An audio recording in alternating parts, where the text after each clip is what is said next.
The city of Chicago never really sleeps, its streets buzzing with both wealth and hardship.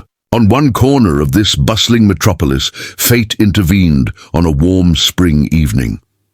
Sophia Miller, a 27-year-old nurse just finishing her late hospital shift, decided to take a shortcut home. Her scrubs still smelled faintly of antiseptic, her hair tied loosely back. Halfway down a quiet side street, she froze at the sight of a young girl, no older than 10, collapsed near the curb. A violin case lay open beside her, coins scattered across the pavement.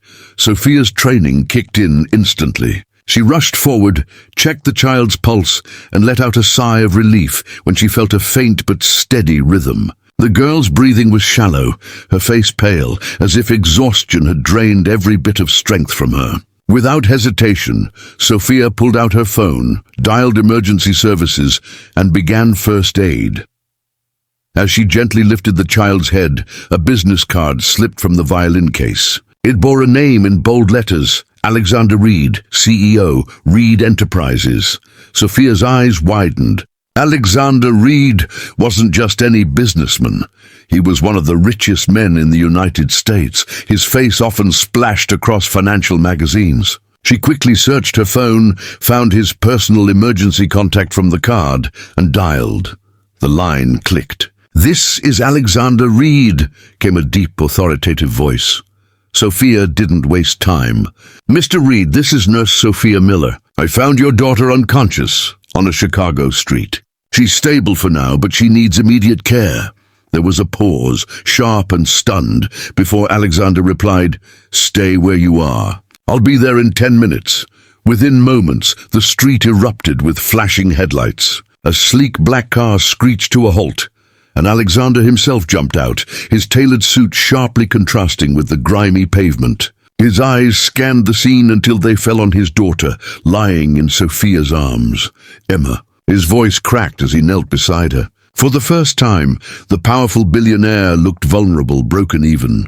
Sophia quickly explained. She collapsed, likely from exhaustion. "I don't know how long she's been playing out here, but judging by the coins, she might have been trying to earn money on her own."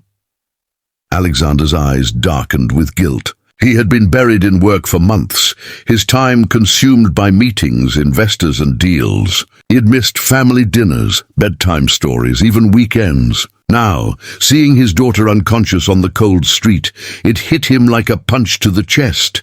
His empire meant nothing compared to her. He turned to Sophia. "And please help me get her to the hospital." Together, they carried Emma into the car.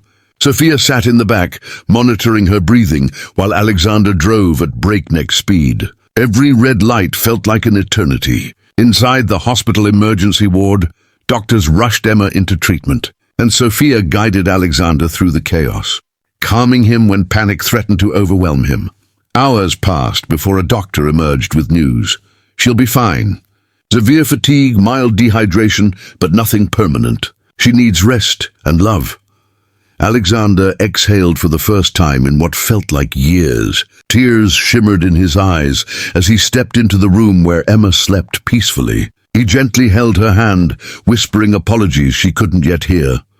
Sophia lingered at the doorway, quietly watching the scene unfold. She hadn't expected to meet a billionaire that night, let alone witness him stripped of power, a father clinging desperately to his child. When Alexander finally turned to her, his voice was raw but grateful. "If it weren't for you, I don't know what would have happened." "Thank you doesn't seem enough." Sophia shook her head softly. "I just did what anyone in my position would have done." But Alexander knew better. People walked by every day, ignoring pain when it wasn't theirs. She had stopped. She had saved his daughter. The next morning, Emma woke up. Her small voice filled the room. "Daddy, I just wanted you to notice me." Alexander's heart shattered. He knelt by her bed, promising, "I see you now, baby. I'll never let work take me away from you again." Sophia, standing nearby, tried to hold back tears. She saw not the billionaire everyone admired or envied, but simply a man who had almost lost what truly mattered. Later that week, Alexander requested to meet Sophia privately. In his office, surrounded by skyscrapers and glass walls, he admitted, "Last night changed everything for me. You reminded me that life isn't about wealth, it's about people, about family. I want to make it right, starting with Emma, and I'd like your help." Sophia raised a brow. "My help?" He nodded. "You're someone my daughter trusts now. You cared for her when I wasn't there. Would you consider being her personal nurse, maybe even helping us rebuild what we lost?" Sophia hesitated. It wasn't just a job, this was an invitation into their lives. But when she thought of Emma's smile and the bond that had already begun, she found herself saying softly, "Yes." From then on, life shifted for the Reeds. Alexander balanced boardrooms with bedtime stories. Emma learned she didn't need to play alone on the streets to earn her father's love. And Sophia, once a stranger, became an irreplaceable part of their world.